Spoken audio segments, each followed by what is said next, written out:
people are constantly suggesting that their issue is news, or we call them put me on TV, you know. And my response is, why have you done something good lately that I can do a story about? But you know, typically people want to be on TV, but they don't want to talk, which I think is very interesting from my perspective. There are people with an agenda that figure, from a news standpoint, if I can get in a newscast, then that's free advertising for me. So that's my personal interaction with it. So you'd say it's a constant, ongoing issue then? Yeah, and I'm a filter. I decide on a regular basis, you're news, you're not news, you're news, you're not news. And that's what journalists do to decide, of everybody who really wants to be on TV, is this actually a news story? Nancy Grace is an example of somebody who really needs to let this issue go and move on to something else. I think. There is a point at which something is no longer news. And again, it's a judgment that everybody makes in every TV station around the country, in every small one. What is news? What are we covering today, and is that news? Do you think a lot of it has to do with ratings, because it seems like those kind of stories sell more? That is the case. Since news is, making money. When you say that, I reflect on, because I'm so old, I've been around for a long time, the Monica Lewinsky and Clinton scandal. Yeah. That was in the mainstream news constantly, every day. Actual news journalists were covering the sex scandal, whatever it was between him. And all of us agreed that we were tired of it. And yet every time, I do believe I was working the morning show, morning news at my television station, and every time I did a call-in on, we're looking for your reaction on, do you think the president should, something related to Monica, anything related to Clinton and Monica Lewinsky, the phones rang off the hook. Rang off the hook. And it was during this time that I was in contact with a radio talk show host in my local community whose ratings were improving day by day. And what he talked about on his radio show made me sick. He would focus on our weather person and talk about how she looked old and wrinkly. He would talk about a hot babe, an anchor person that we have who's blonde and young, and call her a hot babe and make sexual references to her. Personal ideas and thoughts. And I said to him, because I know him personally, and I said to him, what are you doing? Do you think that this is an appropriate topic for discussion? And he said, sex sells. He says, I don't necessarily even feel this way, but every time I mention these things, I get response, and people call, and people are talking about it. So he did it, as I think are many of the conservative right-wing radio talk shows, and I really think they started out the same way, because they're saying things that are so blasphemous that it gets people to passionate. Whether it's passionate for or passionate against what they're saying, it raises some intense interest. And that's why sex sells. It raises an intense interest. To me, there's a fine line between what is entertainment and what is news.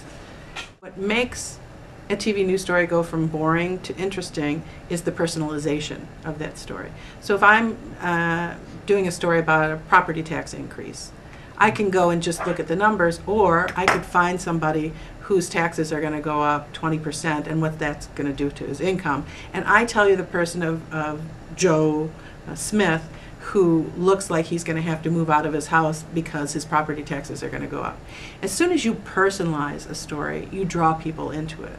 And so the stories that you're seeing on TV are personal stories, for the better, for the worse, and stories personal, how they affect human beings, tend to attract us more because we are human beings. Where do you see this going in the future? Do you think it'll be the same. It'll just be the same. Because sex sells. It really does. Whether you like it or not, it does. And all the rest of us who are trying to do stories without the sex, we'll struggle. Somebody will listen to us. We'll just do what Kathy Shaffron is teaching in the class and write anchor leads that really are grabbing your attention, and let the words kind of grab you rather than the what's the word? Titillation. Well, I don't think Tiger Woods wanted that attention. I think there was others that do. I think the classic example of it would be a couple NFL players. Chad Ochocinco comes to mind. He's on Dancing with the Stars. He's always doing different things in games that call attention to him individually that I think caused some of that, of what you're talking about. In Tiger Woods' case, that was unwanted attention. He didn't want that attention, so it was a little bit different. On one hand, you want to give the public what they want. And what they want is what they're interested in. So they're not necessarily interested in all the minutiae and all the detail and all the nuances of some of the most important stories. They're more interested in gossip things that made National Enquirer successful, things that made TMZ successful.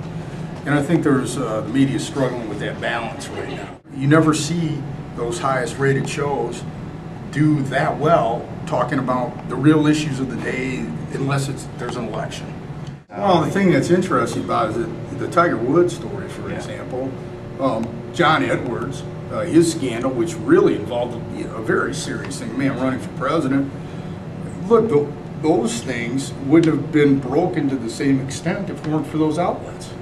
So while they're the so-called tabloid press, they've done some work that's been undeniably important in a journalistic sense. And some of it is, you wonder about the ethics of it because they pay to play. They pay sources, they do different things. So, and it's a whole thing, say in the last decade, the media is trying to sort out with the internet and how to deal with all the different social media that's come up. I mean, there's a lot of things that are broken now on social media just because somebody uttered something on Twitter. So it's a little bit different than what it was in the past, a lot different. And right now the media is like everything else in this country, it seems like. It's going through a process of trying to assimilate where it's going. I think that people don't pay a lot of attention to pointers or the SPJ. Well, not so much people like the audience, but journalists. I don't think they do. I think every media outlet has its own guidelines that it puts in, and it decides it based on a number of different things. But the bottom line about media that's often overlooked, it's driven by the bottom line. It's driven by money. And sometimes people have had convenient ethics. Yeah, they're very up on much on their high horse when it's convenient to be about the ethical nature of journalism, and not so much when it's not convenient. So I would say ethics in journalism a lot of times are not based on any standard or code, but convenience. I think that's another issue.